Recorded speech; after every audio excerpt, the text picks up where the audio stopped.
Bonjour YouTube, ça fait très longtemps.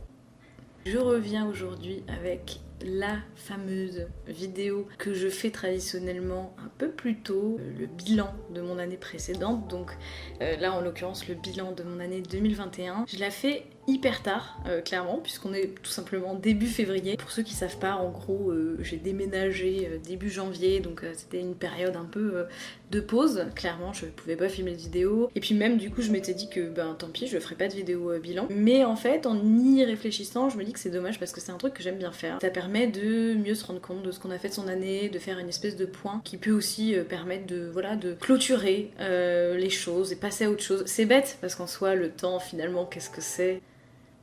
Une illusion. Mais je sais pas, moi ça me fait du bien de faire comme ça, d'avoir cette impression de clôturer l'année 2021 et de commencer l'année 2022. C'est peut-être un peu bête, mais c'est comme ça que j'aime bien faire. Les autres années, j'avais fait les points négatifs, positifs. Cette année, on va pas faire comme ça, je vais juste un peu vous parler des projets que j'ai eu la chance de faire cette année et un petit peu faire une espèce de bilan. Cette année, j'ai eu l'occasion de réaliser une illustration pour l'association Joséphine. C'était chouette, j'avais hésité à la base parce que c'est vrai qu'on est beaucoup sollicité dans le métier d'illustrateur et illustratrice pour participer à des projets bénévolement, des projets voilà, pour des associations, pour différentes causes et c'est trop cool d'avoir l'occasion de faire ça, c'est important aussi, mais c'est vrai que parfois on peut pas tout le temps se le permettre, surtout qu'on est vraiment beaucoup sollicité. Et du coup, l'association Joséphine, c'est une association qui, en gros, permet à des femmes précaires de prendre soin d'elles en faisant des, comment on appelle ça, des salons de coiffure, d'esthétique, qui sont très accessibles pour les femmes précaires. Alors, je vais pas tout vous décrire, je vous laisse le soin d'aller sur leur site si ça vous intéresse d'en savoir plus. Du coup, pour un peu mettre en avant cette association, et c'était également à l'occasion de leurs 10 ans, et bien du coup, elles ont fait appel à je sais plus combien on était exactement, mais un petit nombre d'illustratrices pour en gros faire une espèce de vente éphémère d'impression d'art destinée à récolter des fonds pour leur association, voilà. Le thème, évidemment, je crois, si je dis pas de bêtises parce que c'était il y a longtemps, mais le thème c'était un peu le self-love, le fait de prendre soin de soi, de s'aimer, évidemment. Et j'ai fait le choix de faire une illustration sur l'acné, voilà, quelqu'un qui se regarde dans un miroir et qui a de l'acné. Et je crois que malheureusement, je sais pas, je me rappelle plus des chiffres exacts, mais je crois que mon illustration c'est pas giga bien vendu, mais ça m'étonne pas. L'acné ça reste un sujet qui reste assez tabou. Je sais que j'imagine qu'il y a plein de gens qui ne veulent pas afficher le portrait d'une femme avec de l'acné chez soi, ce qui est dommage du coup. C'est pas très grave parce que de toute façon je gagnais pas grand chose sur cette vente là. L'idée c'était plus voilà, de participer à une bonne action, une belle action. Voilà. Ensuite, j'ai eu l'honneur d'être contactée par l'Université du Mans pour réaliser une affiche dans le cadre de la semaine scientifique. C'était très chouette comme projet et également un peu challengeant parce que c'est quelque chose que j'ai jamais fait. Faire des affiches et tout, c'est vraiment pas quelque chose que j'ai eu beaucoup l'occasion de faire. Donc c'était très cool. Le sujet également, c'était assez, pas compliqué, mais c'était pas forcément un sujet qui était facile à traiter puisque c'était en fait sur la beauté et la science et que le brief de départ c'était de représenter un personnage qui ne serait pas vraiment genré puisqu'on parlait de beauté à la fois pour les hommes, les femmes, voilà. En fait c'est pas facile de dessiner un personnage qui est pas forcément genré, surtout que j'ai l'impression de faire des visages, des faciès qui sont toujours un peu féminins, je mets des grosses guillemets bien sûr, mais voilà. Et du coup c'était pas forcément facile, mais j'ai beaucoup aimé travailler sur ce visuel. J'étais plutôt contente de moi à la fin. Alors évidemment maintenant avec du recul parce que c'était il y a pratiquement un an, il y a des choses que je referai pas je pense de la même manière, mais à l'époque en tout cas j'étais plutôt satisfaite et c'était très cool de participer à un projet comme ça un peu alors d'envergure évidemment. J'imagine que pour certaines personnes c'est rien. Voilà, le fait d'avoir mon illustration sur une grande affiche, il y a eu une campagne un peu dans la ville du Mans, c'était chouette quoi. En 2021, il y a mon livre jeunesse Pistil qui est sorti, je vous en parlais dans mon bilan 2020 puisque j'avais travaillé à l'époque sur Pistil en 2020. C'est un petit livre que je suis très contente d'avoir fait. Je suis contente de l'avoir fait moi-même de A à Z, bien que j'ai été aidée par mes deux éditrices d'ailleurs évidemment, mais je suis contente voilà, d'avoir alors après c'est un chercher-trouve donc c'est pas un livre avec énormément de texte et tout ça, mais je suis quand même contente d'avoir un peu tout fait, entre guillemets, encore une fois. C'est un petit livre que moi je trouve plutôt cool, enfin en tout cas je suis contente de ce que j'ai fait. Ça ressemble à ce que je voulais que ce soit, c'est pas très clair, mais voilà, je voulais faire un chercher-trouve et je crois qu'il oui, il ressemble à l'idée que j'avais. Bon, c'est impossible cette phrase, je ne sais pas, ça ressemble à ce que je voulais que ce soit. Mon seul regret sur ce livre, c'est que j'ai pas eu l'occasion de faire beaucoup de dédicaces, malheureusement. C'est la maison d'édition qui gère les dédicaces et qui décide de t'envoyer en dédicace ou pas, et j'ai pas eu l'occasion d'en faire énormément, puisque d'ailleurs j'en ai fait qu'une, je crois, et d'ailleurs je l'ai fait hyper tardivement, je l'ai fait hyper tardivement. J'arrive pas. Je l'ai fait hyper tardivement par rapport à la sortie du livre. Je trouve que c'est un peu dommage. Après voilà, moi j'ai reçu des messages très bienveillants de gens qui avaient lu le livre et notamment des photos d'enfants qui lisaient le livre et ça vraiment c'est incroyable, c'est trop cool. Pour le coup c'est vraiment hyper touchant et vraiment dingue d'imaginer que des vrais enfants ont lu le livre et peut-être se sont attachés aux personnages et ont joué et ont trouvé les objets et tout. Vraiment ça c'est trop cool de se dire ça. Cette année j'ai eu l'occasion encore une fois de participer au projet Canva Fatal évidemment. Bon maintenant je pense qu'on peut dire que c'est mon projet également, hein. C'est le projet de mon copain en premier lieu, mais maintenant je participe je pense allez peut-être 40% sur le projet, et cette année du coup j'ai eu l'occasion de dessiner 2 modèles pour Canva Fatal et je suis trop contente parce qu'en fait j'avais déjà dessiné un premier modèle pour la toute première collection en 2018. Évidemment maintenant quand je regarde ce dessin je le trouve pas ouf du tout, d'autant plus qu'il était pas giga adapté au médium du Canva parce qu'à l'époque j'avais pas trop compris, enfin bref. J'avais eu aussi l'occasion de refaire un petit modèle à l'époque, on avait fait une espèce de planche de flash et pareil je suis pas satisfaite de ce que j'avais fait, et en plus depuis que je faisais de la gouache j'avais trop envie de refaire un Canva parce que je me disais je pourrais faire un truc trop cool et voilà j'avais envie, donc je tannais un peu mon copain pour qu'il me laisse refaire des modèles, et finalement du coup à l'occasion de la collection permanente, parce que du coup on a sorti une collection permanente, il m'a laissé faire 2 modèles et des grands modèles, donc 40-50, et je suis trop contente parce que du coup j'ai pu bien faire quelque chose beaucoup plus adapté au Canva et je pense que ça a bien fonctionné et j'en suis j'en suis vraiment contente de ces 2 dessins, de ces 2 canevas. J'espère que les gens prennent beaucoup de plaisir à les broder. Un des projets que j'ai adoré faire cette année, c'est l'illustration pour le musée du Luxembourg. Alors déjà trop cool, je trouve, d'être engagée par le musée du Luxembourg, c'est trop chouette. Et en fait c'était à l'occasion d'une exposition sur les peintres femmes, les peintresses, et en gros ils m'ont demandé de réaliser une illustration pour leurs réseaux sociaux. C'est vraiment chouette quand j'allais dire les marques, mais là en l'occurrence c'est pas une marque, mais quand les entreprises, vous demandent de faire des illustrations pour les réseaux et vous payent pour ça, c'est vraiment cool parce que beaucoup ne le font pas. Donc en gros l'idée c'était de réaliser une illu avec toutes les peintres de cette exposition réunis sur le parvis du musée du Luxembourg. C'était pas forcément simple parce que dessiner plein de personnages comme ça, surtout en plus du coup des personnages, fallait s'inspirer de personnages réels évidemment, mais en plus avec des costumes d'une époque évidemment totalement différente de la nôtre, c'est pas forcément simple, mais encore une fois je suis plutôt contente de ce que j'ai fait. Alors quand je dis que je suis plutôt contente de ce que j'ai fait, je sais pas, ça peut un peu sonner waouh la meuf, elle se jette des fleurs sans cesse ou quoi? Mais c'est vrai que après un truc que je dis souvent c'est que moi je suis pas du tout perfectionniste, hein. J'ai tendance à vraiment me contenter de la moindre petite crotte que je fais, ce qui est un défaut clairement, mais du coup ça veut dire que oui, quand je fais quelque chose je suis plutôt contente de ce que j'ai fait. Après c'est aussi une histoire de recul, je pense que dans 1 ou 2 ans je me dirais waouh c'est de la merde, mais pour l'instant je suis contente. Et puis aussi quand je dis je suis plutôt contente de ce que j'ai fait, ça veut pas dire que je suis 100% satisfaite, il y a toujours des trucs que je pense que je pourrais améliorer, mais voilà. Le plus gros projet de mon année 2021 c'était l'agenda Cosette. Je bosse pour Cosette depuis quelques années maintenant, je leur fais une illustration tous les mois pour une chronique qui s'appelle Ceci est mon corps, donc ça c'est super, ça continue, ça se passe très bien. Et du coup Cosette et les éditions First m'ont contacté pour en gros illustrer leur agenda 2022. Donc en gros il fallait faire la couverture et faire 12 illustrations différentes pour chaque mois. C'est un bon projet je pense, un gros projet pour une illustratrice, donc vraiment très flattée qu'on ait fait appel à moi.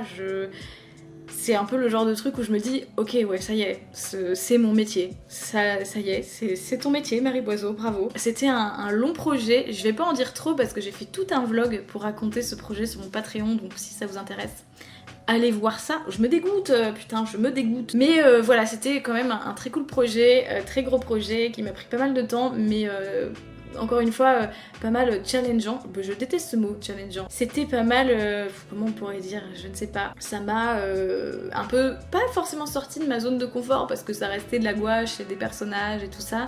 Mais le fait qu'il y en ait 12 à faire dans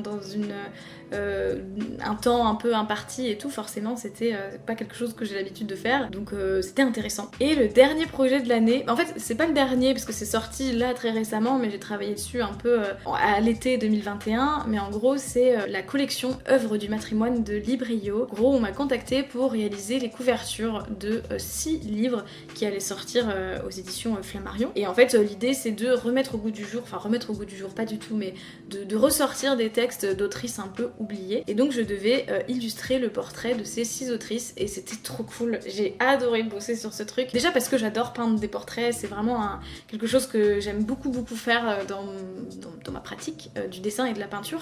Peindre un portrait à la gouache c'est trop agréable, et là en l'occurrence encore une fois un peu comme avec le musée du Luxembourg, de devoir peindre le portrait d'autrices qui ont existé et puis avec leurs costumes, avec tout ça, c'était trop chouette, c'était vraiment trop cool, et puis c'était hyper agréable de travailler sur ce projet parce que le brief était très complet, enfin il n'y a pas eu du tout, il y a des projets qui sont moins clairs, moins fluides, là c'était hyper fluide et il n'y a pas eu de soucis particuliers du tout, c'était vraiment trop agréable de bosser sur ça. Et au cours de l'année j'ai eu l'occasion de bosser sur quelques autres petits trucs, par exemple j'ai participé à la campagne de crowdfunding de Fat Friendly qui en gros est, le projet c'était de développer une application qui en gros recenserait les lieux qui sont accessibles pour les personnes grosses. Alors encore une fois je résume, allez vous renseigner si ça vous intéresse, mais c'était très chouette. En plus il fallait faire une illustration en riso, un truc que j'ai jamais fait. La risographie c'est une technique d'impression et j'ai jamais eu l'occasion de tester ça, donc c'était l'occasion. C'était un peu complexe, j'arrivais pas vraiment à comprendre comment faire, mais j'ai réussi au final et l'impression est très jolie. La riso c'est vraiment chouette comme technique. J'ai participé encore une fois aussi au magazine Women Who Do Stuff, un magazine trop cool, et j'ai illustré un article, d'ailleurs quelle transition. J'ai illustré un article de Corcool, qui est la personne qui est également aux manettes de Fat Friendly du coup. C'était toujours, c'est toujours très cool d'illustrer des chouettes articles, des beaux textes intéressants et importants. C'était super. J'ai eu l'occasion de bosser avec la marque Snack Tights, qui est une marque de collants, mais j'en dis pas plus parce que c'est pas encore sorti, mais c'était bien chouette aussi. J'ai aussi bossé avec une librairie nazérienne qui s'appelle l'Embarcadère, qui m'a engagée pour faire des marque-pages et des stickers. Pareil, c'était un petit projet de fin d'année qui fait toujours plaisir. En fait c'est toujours cool de pouvoir bosser sur plein de médiums et supports différents, c'est vraiment chouette. Bref, voilà, j'ai fait pas mal de projets cette année. Il y en a peut-être d'ailleurs que j'ai oublié, je sais pas, mais je crois que c'est à peu près tout. Et voilà, c'était une année bien remplie finalement. En fait ça paraît peut-être peu pour d'autres artistes, parce que c'est vrai que moi un truc qu'il faut que j'apprenne à ne plus faire, c'est me comparer aux autres. Et c'est vrai que parfois sur Instagram cette année je voyais des artistes qui postaient des nouveaux projets, mais je n'exagère pas, limite tous les jours, avec des marques trop cool, des projets trop chouettes. Et c'est vrai que des fois moi j'ai vraiment tendance à me dire purée, mais pourquoi moi je bosse pas autant, je ne croule pas sous les projets, je ne croule pas sous les propositions, est-ce que je suis une sacrée merde? Mais en fait déjà le premier point c'est que en fait si je bossais autant que d'autres, clairement je sais que j'apprécierais pas ma vie. Moi je suis quelqu'un qui n'aime pas travailler concrètement, je suis assez flemmarde, et puis même juste j'ai aussi choisi le métier d'illustration pour pas bosser énormément. Enfin je bosse normalement, mais par exemple le fait de devoir bosser les week-ends, le fait de devoir bosser le soir, le fait de tenir des deadlines impossibles, le fait de se stresser, de s'arracher les cheveux, de crouler sous le travail, moi c'est vraiment pas quelque chose qui me plairait. Donc c'est vrai que j'ai pas fait 1001 projets, mais en soi tant mieux, parce que je sais que ça me plairait même pas. Et puis il y a des projets que j'ai refusés aussi, clairement il y a des projets auxquels j'ai dit non pour plusieurs raisons, mais voilà. Et puis aussi il faut se rappeler que peut-être que ça paraît peu comparé à d'autres personnes, mais en fait pour d'autres personnes je suis à peu près 100% certaine que c'est immense, et qu'il y a des gens qui vont regarder cette vidéo et qui vont se dire c'est beaucoup. En gros, voilà, ça dépend des gens et puis on s'en fout, voilà,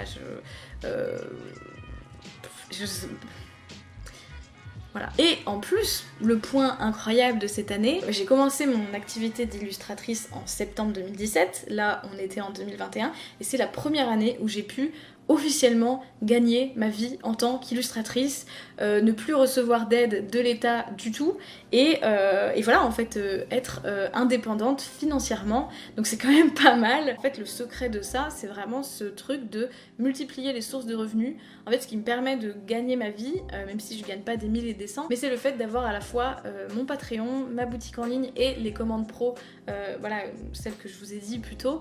En fait ces trois choses là, ces trois sources de revenus là, ça me permet d'avoir un revenu fixe. Alors les commandes pro, pas tellement parce que voilà il y a des mois où ben j'ai pas du tout de projet, mais par contre Patreon et ma boutique en ligne ça me permet d'avoir un revenu à peu près fixe tous les mois. Alors fixe non, parce que évidemment il y a des mois où je vais beaucoup moins vendre sur ma boutique en ligne et il va y avoir beaucoup moins de personnes inscrites sur Patreon, et des mois où plus et des mois où tout ça, donc ce n'est pas le même revenu tous les mois, mais je sais que je vais gagner de l'argent tous les mois. Donc ça me permet voilà, de ne plus avoir besoin de recevoir d'aide. C'est quand même pas mal parce que le but de tout ça c'est quand même, c'est ça quoi, c'est l'indépendance financière. Alors c'est pas que ça évidemment, mais c'est quand même très important et donc c'est incroyable, je suis plutôt fière de ça et je suis contente de pouvoir me dire que si j'ai arrêté les études en cours de route, c'était pour ça et que j'ai réussi, donc c'est cool. Ce qui est compliqué avec l'illustration, c'est qu'on sait jamais de quoi va être fait le futur, donc c'est toujours un peu stressant de se dire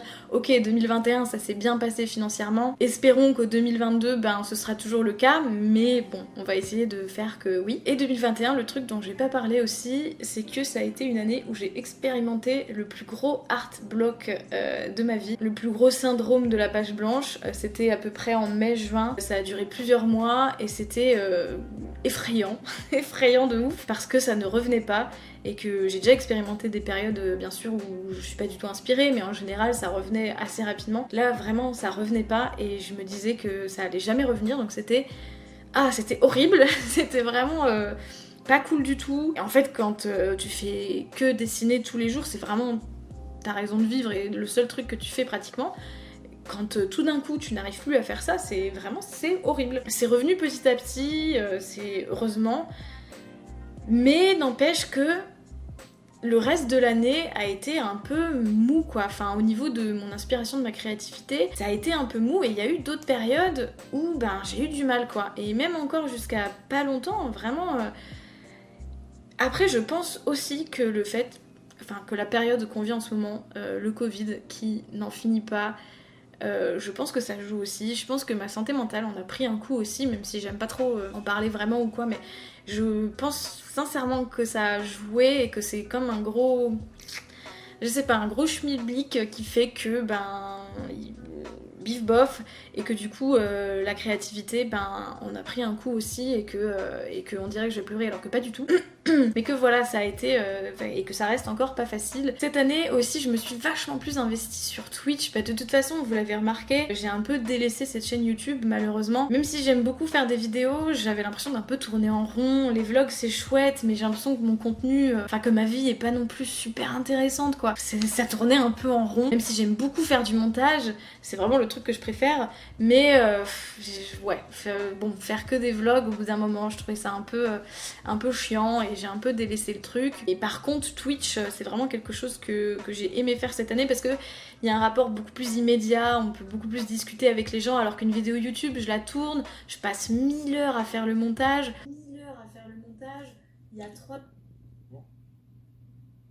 il y a 3 commentaires, c'est un peu décourageant et c'est pas du tout le même rapport direct, alors que Twitch, voilà, c'est du direct, les gens sont là, on peut discuter, et je m'amuse beaucoup sur Twitch, et vraiment, ça m'a fait du bien cette année aussi, où parfois je me sentais un peu seule et tout. Twitch, ça m'a pas mal aidé pour ça. Voilà, donc je ne sais pas s'il va y avoir d'autres vidéos sur cette chaîne YouTube. Ouah, c'est...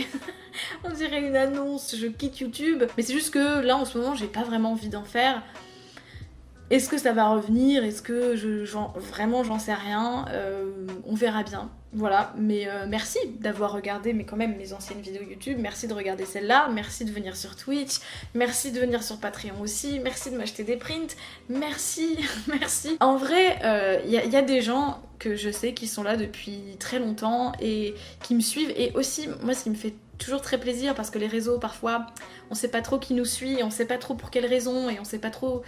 Voilà, mais je sais qu'il y a des gens qui sont là et qui me suivent pour moi aussi, pour ma personnalité, pour pas que pour mes dessins, et c'est ça fait chaud au cœur. Voilà, je crois que j'ai fini cette vidéo. Ah oui, cette année, ah si, mais je voulais parler de ça. Ça n'a aucun rapport avec ma vie professionnelle, avec le dessin, mais quand même, c'est un des trucs qui a été un peu le highlight de mon année 2021, c'est la pole dance. J'ai commencé en 2020, mais je m'y suis mise vraiment très sérieusement et un peu plus régulièrement en 2021, et c'est génial, j'adore ça. Ça me permet de faire autre chose que du dessin, ce qui est pas mal aussi. Ça me permet de faire des choses avec mon corps, des choses que je pensais pas forcément possible de faire, de me dépasser, même si je suis pas extrêmement douée pour l'instant, mais c'est quand même hyper libérateur ce sport, et voilà, j'adore ça, donc je voulais en parler. Cette fois-ci c'est officiellement la fin de cette vidéo. Je sais pas si c'était très intéressant, mais j'avais envie, voilà, de faire ce bilan, ce bilan un peu acté. Je vous fais des bisous, je vous remercie encore d'être présent et de bien aimer mon travail, et voilà, je vous fais des bisous, je vous dis à bientôt peut-être, bye.